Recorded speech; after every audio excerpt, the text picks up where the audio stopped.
আসসালামু আলাইকুম। আজকে আমরা একটি ট্রান্সলেশন শিখব। আমি তোমার সাথে কথা বলবো না। এই বাংলা বাক্যের ট্রান্সলেশন কী হতে পারে আমরা একটা সহজ নিয়মে করার চেষ্টা করব।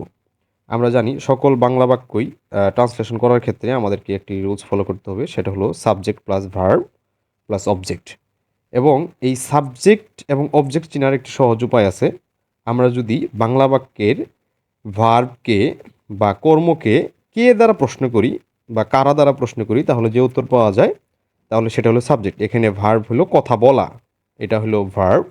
তাহলে আমরা যদি ভার্বকে প্রশ্ন করি যে কে কথা বলবে না, তাহলে এখানে উত্তর আসবে যে আমি কথা বলবো না। তাহলে এখানে আমি হলো মূলত সাবজেক্ট।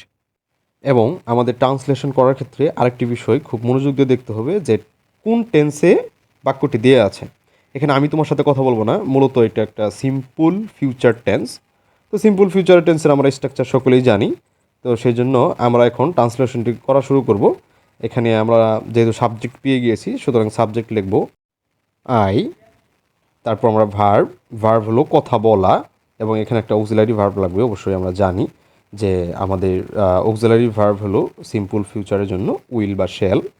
তো এখানে আপনারা শ্যাল ইউজ করতে পারেন, উইল ইউজ করতে পারেন। আমরা দিব আই উইল। আই উইল যেহেতু বাক্যটা হলো নেগেটিভ না বোধক, সেহেতু আমরা নট ইউজ করব। I will not. তাহলে আই উইল নটকে আমরা একবারে লিখতে পারি ওন্ট, WONT, ওন্ট। এটা হলো উইল নটের সংক্ষিপ্ত রূপ। তাহলে আই ওয়ন্ট, তাহলে আমরা সাবজেক্ট প্লাস অক্সিলারি ভার্ব। এখন মূল ভার্ব হলো টক, যেহেতু কথা বলা, তাহলে টক হলো মূল ভার্ব। তাহলে আই ওয়ন্ট টক, টকের পরে টু হবে যেহেতু আমরা একটা পার্সনের সাথে কথা বলতেছি বা কথা বলতে চাচ্ছি না।